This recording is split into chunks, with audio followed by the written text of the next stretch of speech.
You do indeed have breast cancer. It's already spread to multiple lymph nodes. It's running through you like wildfire. And we have to treat you urgently and aggressively. So I knew it. And when he called, I said, okay. And this is the weird thing. And I know your adult audience will uh, identify with this. My plan, I hadn't told my kids yet. I figured I'm gonna make them cry over milk that hasn't spilt yet. I want to have information before I start freaking them out. They were 13 and 15 at the time. My 15-year-old Yeah. daughter had a college counseling appointment that night. So I get the call at 6. She's got to be at this college meeting at 6:30. And Wow. so I meet there, and it was just I drove her there, and it was so bizarre trying to focus on her, literally focusing on her, and then also thinking, oh my God, am I going to live to see her in college?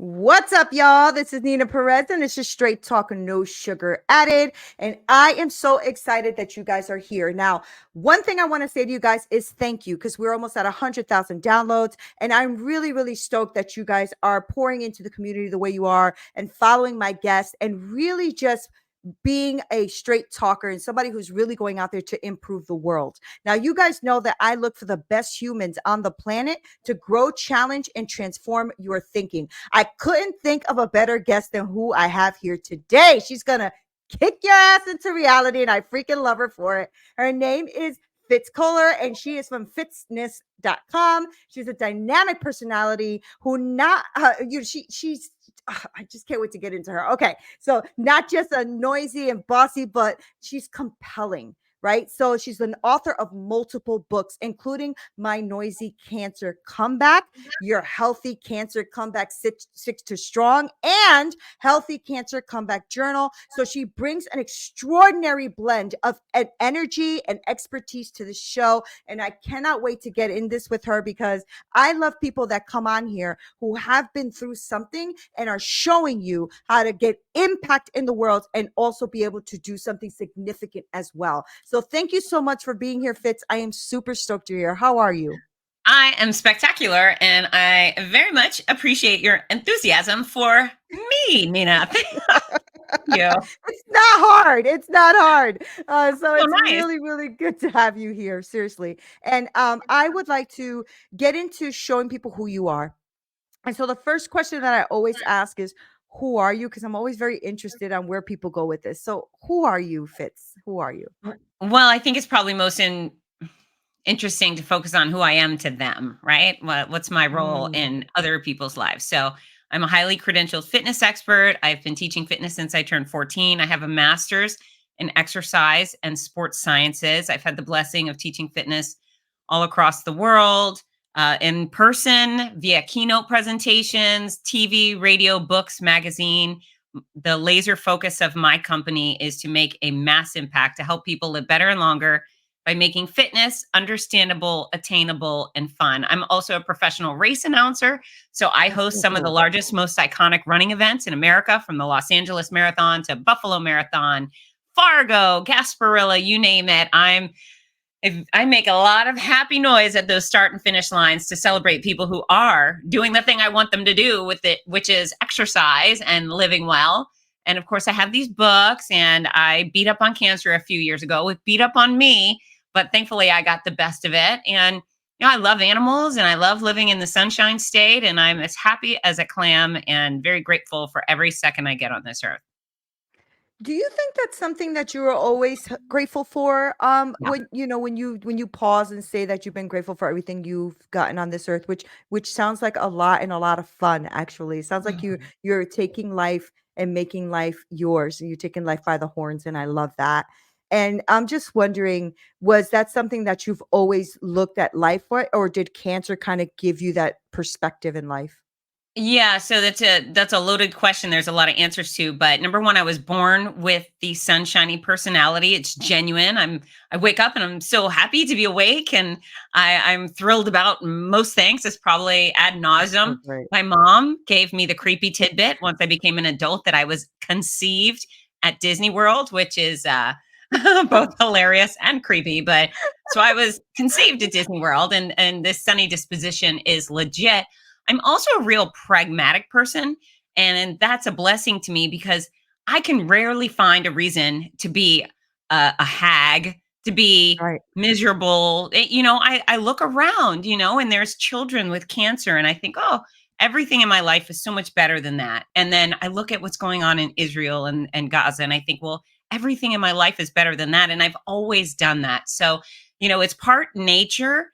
And then Mhm, there's this mhm. part of me that makes decisions, and it's the pragmatic side of me, which is good news because anybody can be like this. All the people are like, no, Right. I'm just gloomy. All right, unless you've got mental illness and you need a physician for it, you can make choices. You can make choices not to bitch and moan about the traffic jam you're in. I Yep. mean, whatever, it's traffic, right? And then Right. the fact that you show up to work a little late, you have to bring everybody in on your misery. Oh, guys, I sat in traffic. It was the worst. And drag everybody down with you. So part Right. nature and then part deliberate.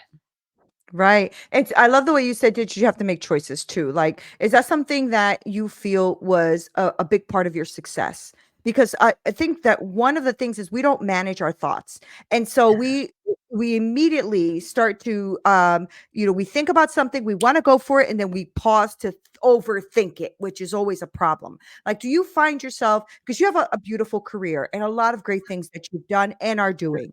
And it sounds like fun. It sounds like it's something you love. I mean, even just reading about it, I see your excitement in it. So, is that something that you feel like is part of your pragmatic side? I see it. I got to do it. I'm going to make a decision. So the decision, the ability to make good decisions came after failing a whole bunch, after making a bunch of really bad decisions. Love I speak that. at Mhm. universities, and my whole presentation is based off of my stupid ideas and my failures because, Mhm.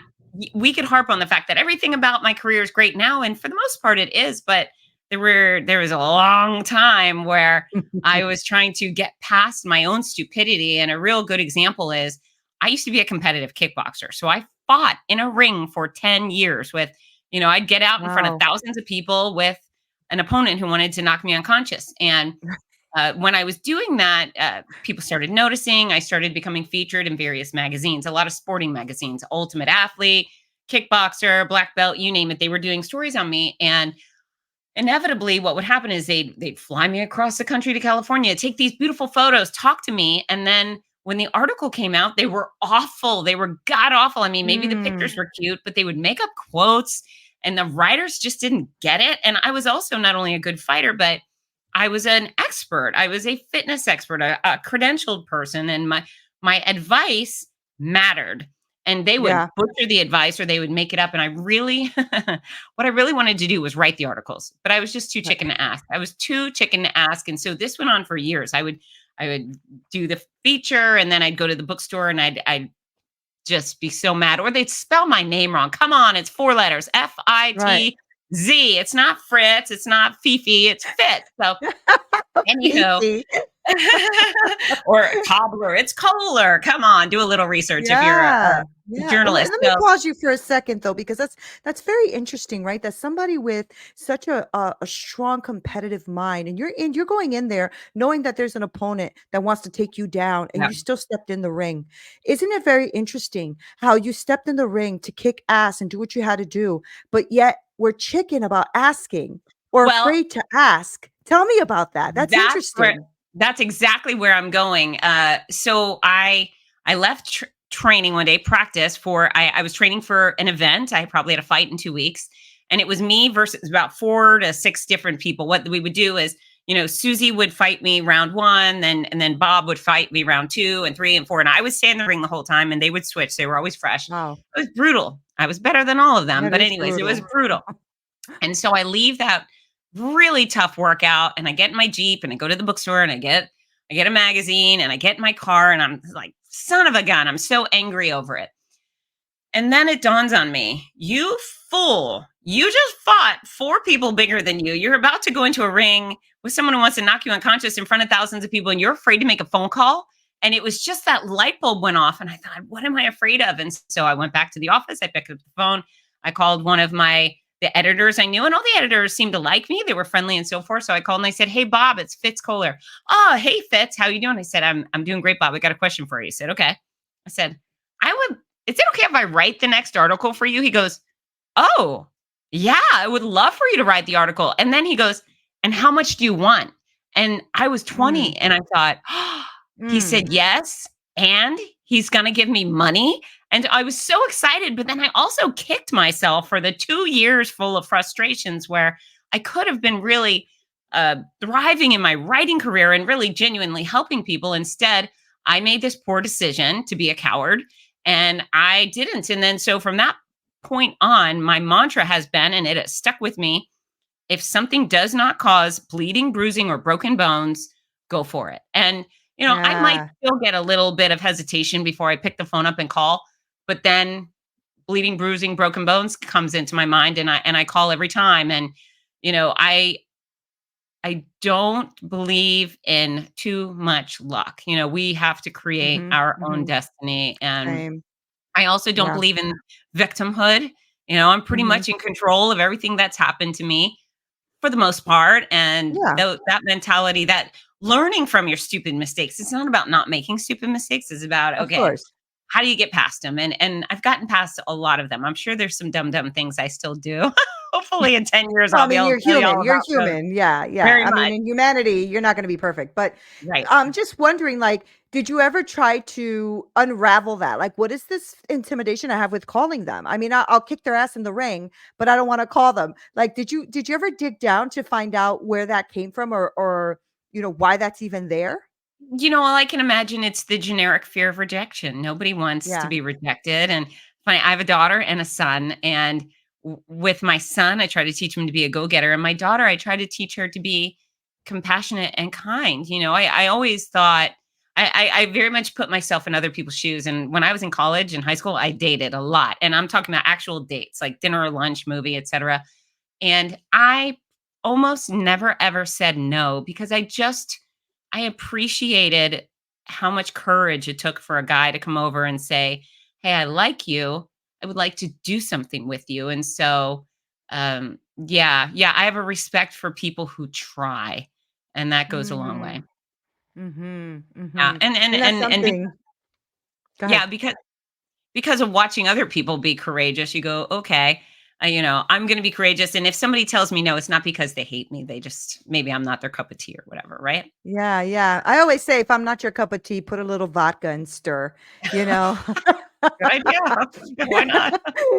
So I'm just wondering because I was just, that's fascinating to me how the human mind works, right? Because we're like so tenacious and go-getting and doing what we got to do to get things done. And then when it comes to certain areas that maybe we're not so familiar with or have never really written our own article, so we're not too sure how to write it. So that becomes a little bit intimidating, like, I don't know Yeah. this space. Yeah. But when you think about it, how many things did you do, Fitz, that you didn't know, right? Like you weren't always doing sports stuff, right? Or you weren't always in a ring fighting, and you weren't Yeah. always doing races. So there's a Yeah. lot of new in your life, and then you became also a writer. Why not? Right? Why not? It's so Yeah. cool. I'm glad you Yeah. did that.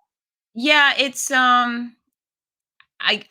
don't fear opportunities. I get excited about them. And, I might take an opportunity that I've never done before. Someone might say, "Hey, Fitz, can you come do this?" If I haven't done it before, usually I say yes. And then I work hard to prepare and make sure that by the time I stepped up to the plate to take that swing, I am the right girl for the job. Mhm, So, mhm, it's also mhm. having a respect for the people who want to work with you to live up to their expectations or supersede them. So being a workhorse certainly helps. So let's dig a little bit into the the part of your life that I'm sure was one of the biggest fights you've ever had to have, right? Yeah. That must have been the cage fight of life. Let's talk about the cancer if you don't mind going there.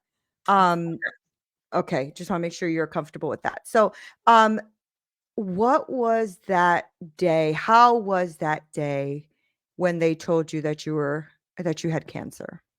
So I could tell you that particular day it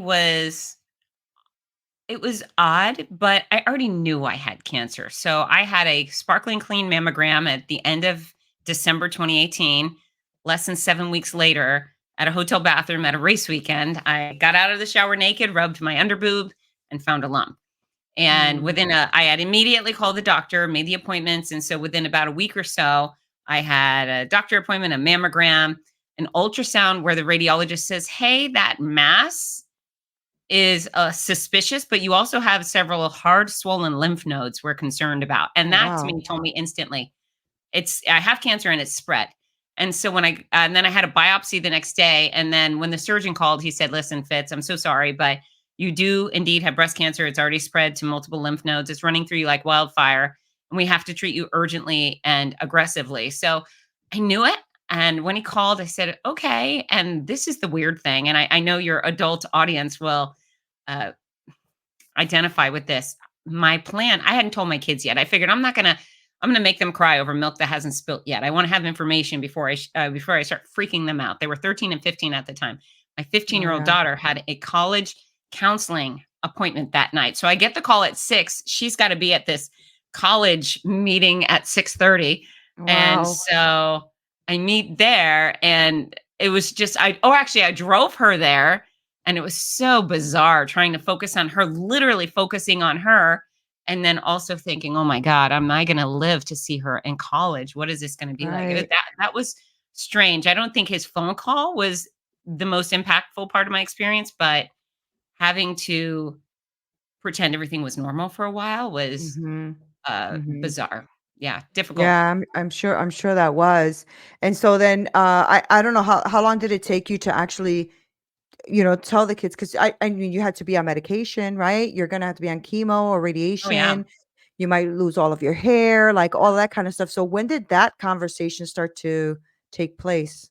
It's so funny. It's in my memoir. I know the dates are in there, but I think it was pretty soon after. My husband and I kind of got a lay of the land, and then I think maybe I met with the oncologist first. It was soon after because I really only had about 2 weeks between diagnosis and starting treatment. But what I Yeah. did is I took my kids separately. Parker was 13. He's a very quiet, reserved kid. Ginger, 15. She's very emotional. And so I told him first because I knew it would be a more quiet experience. She went into our gym to exercise and I sat him down. I said, bad news, good news. I found a lump, confirmed I do have breast cancer. The great news is I'm curable. I'm going to look a little weird for a while. I'm going to feel kind of bad, but things aren't going to change around here. I'm going to be okay. And he just said, Mommy, I think you're going to look so cute bald. And I really appreciated that. It was very sweet. That's And sweet. later he told me he definitely thought I was dying. He was like, I was convinced you're a goner, but he stepped it up to support me, which what a little gentleman, right? And then Yeah. Ginger, I gave her the same spiel and she just wailed. She wailed. She was so scared. Her little heart was broken and it was a tough night. However, with kids being resilient as they are, it was a very soon after that where they were making fun of mom's bald head. It's just they had school, they had their activities, they had their Yeah. friends and Yeah. I made an extreme attempt not to include them into any of my misery. Did they see me sick? They did, but I never took them to appointments. I never sat them down next to me while I was getting pumped full of chemo. I just thought I'll let them live in their little happy place and I'll do my best to make it look like I'm as good as I can. So what was your game on moment with you when you were alone, right? Because I think that's the hardest part. When you know that you're going through chemotherapy, that this is really scary, Yeah. and that you want to see your babies graduate and you want to be there and you want to do all of that. So what were some tactics that you used to kind of get through those times? Because the good thing I think is that you also had that amazing experience behind you of being able to be in the cage, being able to be in a ring, being able to really fight, right? Yeah, I would say that all of my failures up into that point became my best friend. All of the struggles, all of the anything that was awful, it steals you. It's one of those things you wish you Mhm. didn't have it. I remember running for various offices or trying out for sports teams in high school and getting cut. I'd come home Mhm. crying, and my mom said, it builds character." I would say, "I have enough character. I just want to play volleyball or whatever." But she was right. She was Yeah, right. Having hardships is good for you. It yeah. makes you better. And, by the time I started having these many experiences that just scared the bejesus out of me, I got in my own head, and where I find so many people, they fail because they talk down to themselves. Yeah. You're fat, you're ugly, you're not smart enough, they're better than you, whatever it is. And then you don't even try. And for me, that girl in my head, she kept saying, you know what? You have done so many hard things in the past. You've raised two Yeah. great children, you've built a global business, you used to be a kickboxer. You can do hard things. You got this. And so I was terrified. And I had my treatment plan. I had 15 months of chemo, which is a very long time to have Yeah, that is chemo. a long time. I Yeah. had 33 rounds of radiation and surgery. And so I did Wow. a treatment triathlon, we call it. But my worst side effect of all of it at the time was that I was violently ill. I was so Mhm. sick. It was, imagine living with a tequila hangover every day for a year and a Mhm. half. But I kept going. My career, I had built this career that I adored. And I thought, F that. I'm not letting cancer take that. Cancer can steal my hair, can steal some of my good feelings. It is not taking me off of those stages where I had earned my rightful spot on these incredible stages with extraordinary people. And it also wasn't going to take my time with my kids. I had made these commitments, and not all of my not all of my commitments held true. I've spent nights in the hospital I didn't want to, and Yeah, so of forth. course. But the decisions that I made were, I'm just not going to let it take these things. And so I would board planes. I boarded over 30 planes out of Gainesville, Florida during my treatment to go fly Wow. across the country. And I would Wow. just get up. I would be glossy eyed. My husband would have seen how sick I was. And now I'm at TSA, and he would just look into my glossy eyes, and he would say, "How are you going to do this?" And I would just say, "I just am. I just am." And I, I just did. I just did. Sometimes Just when am. you want something, you do it, which also, there's no Marvel in me. I'm not a superhero. I'm just a girl who made decisions, right? So when I see other people making not good decisions, right? When people bailing on things, or cowarding out of things, it's really frustrating to me when people choose to be unfit. I think, for the love of God, your health is so important. Wait till someone looks at you in the eye and says, "Hey, you've got cancer, or you have type 2 diabetes, or you have this." All you want is health. And then you Yeah. start regretting, you start thinking, "Gee whiz, I Yeah. wish I would have, could have," So Mhm. it's Mhm. it's difficult for me to not be super frustrated with people that are failing themselves. I kept Mhm. going Mhm. underneath any circumstance. And again, I'm not the best of everything or anything, but I did do some really extraordinary things. And though they're decisions that are repeatable, they're duplicatable, which is why I wrote the books, to help other Yeah, and people that's it's really do so better. cool. That's really so cool, Fitz. And that's one of the things that I have neglected for a long time was my health, but not my career, but not my children, but not my, but my health I did. And to the point where I had to like finally just leave a really beautiful six-figure job because of all of the autoimmune conditions and all the illnesses. And I'm like, okay, Neen, what are we doing? What are we doing, Neen? What are we doing? So I started to work on that, and so now I walk every day and I exercise and I've lost some weight. I'm on that road, but I had to wait for the point where I was almost like couldn't barely get out of bed from my autoimmune Terrible. conditions attacking my joints and muscles. Right? Some point you got So to wake up. you're absolutely right. So I love biographies, I love memoirs, and I listen to them on audiobooks while I drive, while I put on makeup, while I do whatever. And I'm listening to the comedian Leslie Jones, and her book is called Leslie Effing Jones. And she talks about her mother, who had some severe health issues. I forget what she had. Anyway, she has some severe health issues, and she continued smoking, and she continued drinking, and she did not do the things she needed to do to undo those severe health issues. I think her mother was 38 when she had a stroke and ended up being Oh wow. in bed forever. That was it. That was basically when she said goodbye to her mother. And she's very clear in this book. She says, "I resent my mother for not turning that ship around." She had choices, but she kept smoking, and she kept drinking, and she kept doing all the wrong things. And so, Mhm. for the Mhm. parents out there who think, "Oh, I'm so noble. I'm not exercising. I don't take care of my nutrition because I'm so noble." Okay, you leave your kid orphans because you made horrible decision. We're doing straight talk right here. Yeah. That's on you. You are being a Yeah. horrific parent if you are not watching what you put in your mouth and moving your body in the name of them. You commit slow suicide on their behalf. That's a terrible thing to do and a terrible Go burden to ahead, leave them Fitz. with. Go ahead, Fitz. Where's my I Mhm. wish I had another mic to drop up on here. I mean, I really, all of these people are like, well, I can't because of my business. I'm the breadwinner. Okay, let's watch you get a heart attack, buddy. What happens to that business? It Right, right, right. destroys in a heartbeat. So all of these lame excuses people make to put off doing what they should be doing. Enough, enough. You're hearing it straight from me, and know that I'm taking my finger and I'm poking you in the chest. Yep. Get your stuff together. Your health matters not only to you, but to everybody who loves you. The end. Right. I mean, and the truth is too, is you know what? We're also not just hearing it from somebody who's kind of like, saying it because they're in fitness, but somebody who's actually also had to go through this horrific time of cancer, because let's be real, it is not fun. I had a sister-in-law who had No. cancer too. It is super hard on your mind, on your body, on your Yes. spirit.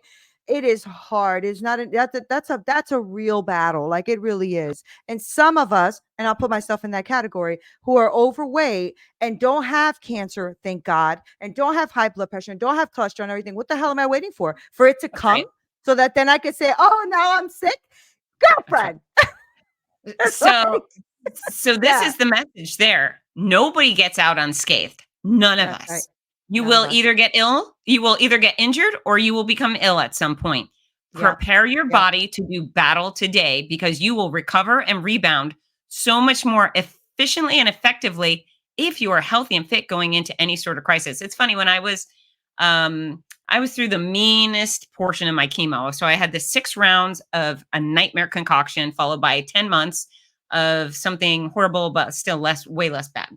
Anyways, when I go into round number 6 of the nightmare, I see my doctor and he says, Fitz, I'm so proud of you. Now, mind you, I'm sitting in his room. I'm not only bald, my eyelashes are gone, my eyebrows are gone. My digestive system's been through a cheese grater. I was like so sick. My Mm. fingernails had ripped off. I had welts and I was a mess. And so Dr. Gordon says, you've done so great. It's like, what?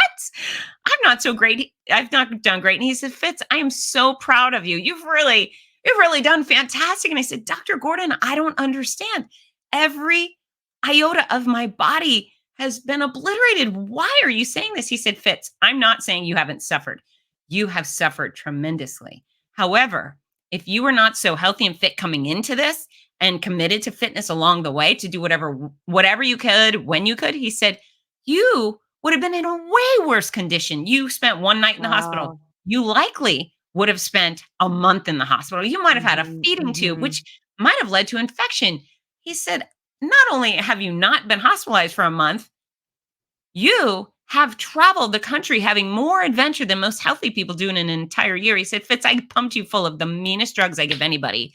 And you have continued on traveling and all this stuff. So he says, I'm not saying you haven't suffered, but know that your commitment to health and fitness has paid off in spades. And so that was a real light bulb moment because, Wow. I mean, I've always been so passionate and a big believer in fitness.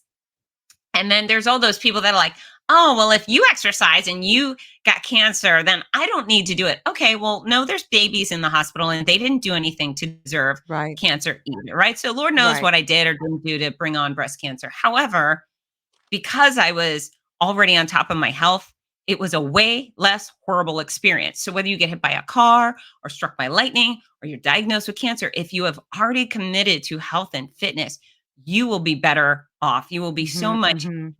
better prepared to fight whatever battle that lays ahead. And yeah, I encourage you to start taking that seriously.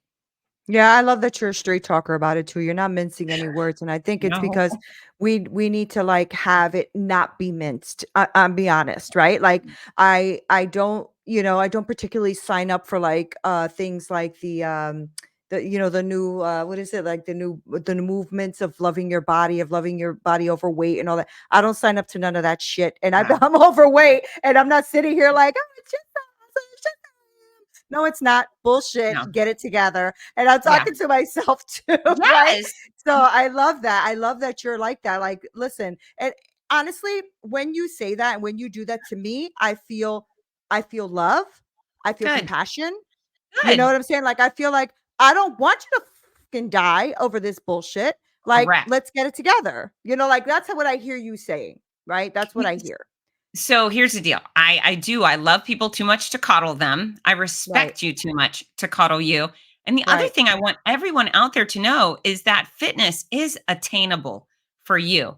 I can make it right, understandable. I can make it fun, but no, it is attainable for everybody. There's nobody out there that's beyond reprieve. There's nobody out there who can't do better. And it's not about signing up for a marathon next week. What it is about doing something today that makes you 1% better than you were yesterday. Can you right, do push-ups against the wall? Can you go for a walk around your block? Can you, I don't know, jump up and down and dance with your kids? I bet you probably can. Or whatever it is for you, just push that envelope a little further each time. And right. eventually you'll be in a body that you feel really great about, a body that looks good, performs well, and feels wonderful. Those are the goals.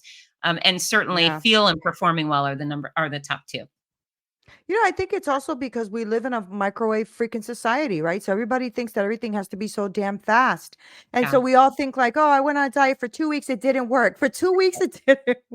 For 2 weeks and it didn't work. Wow, what a shocker. Like that's how we think of everything: fitness, career, all of it, romance, the whole Yeah. girl. You know what's so great is, I like doing things I'm bad at. It just feels good to me to try something new and be the worst and then all of a sudden be okay and, maybe get better to best. I started taking guitar lessons about 3 months ago.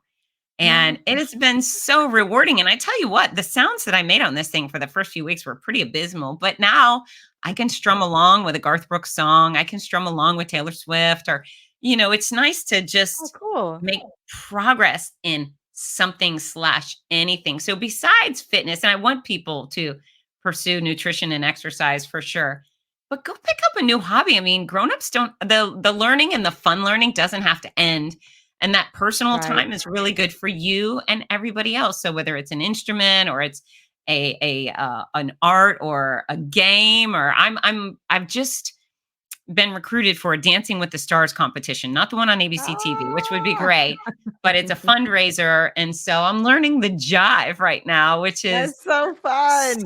so classic. Yeah, it's a good time. So, go and learn square dancing or there's options everywhere. You have to pursue them. And instead of being nervous about being the worst, be excited about showing up and being horrible and then, making progress.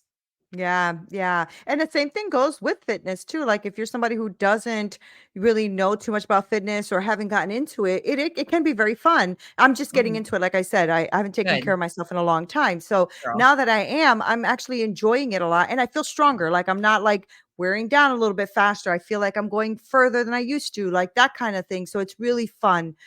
So tell me what you're doing now. So I know that you said you wanted to do like, hit people at a bigger scale.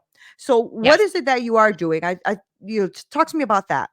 Yeah. So the things I do, I probably announce 30 plus running events a year. So I bounce around America making happy noise for people who are already committed to walking and I love running. And it. we use the word running loosely in the racing community because so many people are just walking exclusively and taking their time, but going the distance, and we love them. I do a lot of that. I love keynotes because it's the opportunity to actually change people. It's the opportunity to impart wisdom, get people excited, compel them to do better and be Mhm. better. And I don't I don't really get down with the speakers who put up a PowerPoint and then read it in a monotone Oh, voice. My keynotes are so fun. So even if I have 500 people in a room, I feel like by the time I'm done, I've met everybody, we've right. engaged, we've had fun. I love the laughter and the camaraderie, and I love the head nodding. I love when I can get a whole room of people saying, "Yeah, that makes sense. Okay, yes, I'm going to take action on my own behalf." So a lot of that. The books are doing great. I wouldn't go back and rehab cancer if given the chance, but I Of course. I can't. I can't. So I've made lemonade by helping so many people, survivors So and good. active patients with the Cancer Comeback Series. And what else do I do? I have a large school running program called the Morning Mile. It's in about 400 schools worldwide.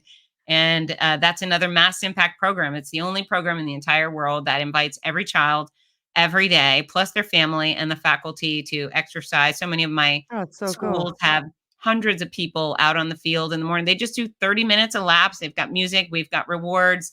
And yeah, that's probably the most important thing I've ever done, because if you can get children into the Yeah. habit of starting their day in an active way, and know they'll know that it feels good on their body, it feels good for their mind, then hopefully they'll continue it into adulthood, and they'll never get to that oh crap stage where Yeah. people are Yeah. like, Yeah. oh, I need to lose weight, or oh, I need to start. Hopefully it'll just be something that they do.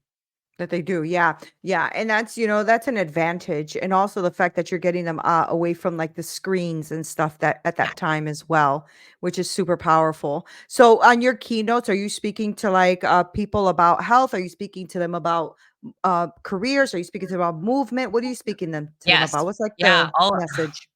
All All of of the it? above. And so I always intertwine the value of health and fitness through all of my presentations. Now, sometimes it plays a larger role in the topic than others. But yeah, I have a presentation called First Impressions and Lasting Impressions. And I tell you what, if you are in an image oriented career like real estate, for example, where you're putting your face on every billboard and every park bench and every business card, yeah, people look at you. Forget real estate. You can be in any career. Know that the people working for So you true. or the people Yep. working with you, when they see you in less than 7 seconds, they have made a very distinct um, opinion of you, right? Their first That's impression true. of you is it, wow, she's a go-getter. Look at her. She looks confident and powerful. I want to work with her. Or I don't know if she could toe the load. She doesn't look very energetic and very healthy. And that's Yep. probably not someone I want to bring on my team or work with. So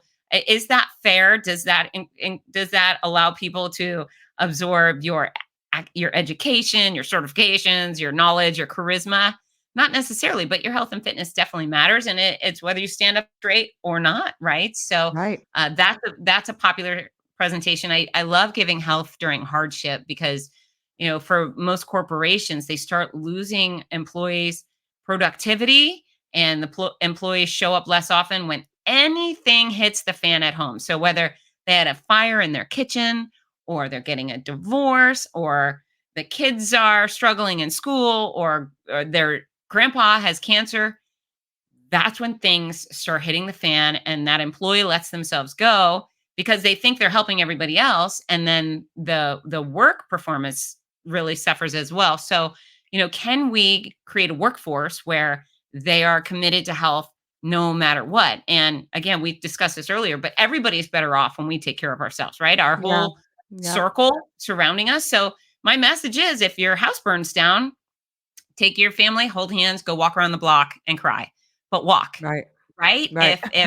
If somebody's sick, I love okay, that. get down on the ground and stretch, and you just have to keep going, and you'll do better. You'll do better through the hardship when you're committed to your health. It really is a Yeah. solution for most things, and too many people turn it over. So yeah, I talk about a lot of things. Most of my presentations are custom made. A business like Disney, Oakley, Tropicana, Office Depot. I've associations, right? A lot of corporate associations, when they have their conferences, Yeah. they say we want our members um, to know this. This is what the theme of our conference. Can you cater a presentation to that? And so the answer is yes. And I just I love love it. it. I I love love people. it. Yeah, Well, I love it and I love you. I think you're I love amazing, it. Fitz, and I love what you're doing out here. I love how you're kicking ass and taking names. It's just awesome. You know I what? mean, go ahead. I was just gonna say, I feel like if we went to high school together, we would have been besties. We would have hung out. I think so too. Yeah. And I would have been in better shape because somebody would have been pushing my ass around. So I would Well, freaking you would love like that. this. I was in less good shape in high school. I was 40 pounds heavier in high school. Oh, then Someone maybe needed to not. kick Maybe my we're tail maybe. around. That might have been you. So yeah, maybe. Oh man, but it's really, really cool. I really have to say, I love your energy. I love what you're putting out here. And I know that, like I said, a lot of people that listen to my podcast are leaders and are CEOs and things. So I'm really hoping that they're leaning into to this right now because they need to be bringing this to their organizations. And the reason I Yeah. say that is because I feel like there's a lot of people that are left through the cracks that nobody's Yeah. looking at that really need it. And there's big conferences and stuff out there that people can be bringing you on, like really inspiring other people and really showing us that there's a different way to look at things. And there's no better voice, I feel, to do it than yours, because you've been there, Oh, done that, and wrote a book about it. Okay. So thank you. you're doing your thing, and I'm super proud of you, and I'm glad that you came on to speak to my audience. And before I wrap this up, though, I do want people to follow you and to contact you for like big gigs and all that. So where can people find you? Oh, thanks, Nina. So my home base for everything is fitzness.com. That's FITZ as in zebra, NESS.com. Everything's there. And Okay. you can hit the contact button. I'm also at Fitzness on Instagram and Facebook and YouTube. I'm busy on LinkedIn. And so what I'd love is, if people follow me, I promise great content in return. But what I'd prefer is for y'all to reach out and say, I heard you on Neena Perez's podcast, and I'd like to say hello, because I'd much rather have friends than followers for sure. Yeah, same. Thank you so freaking much for like making my day. I really, really enjoyed this conversation. I enjoyed spending this time with you, and you really just gave me a lot to think about, seriously, in just this conversation.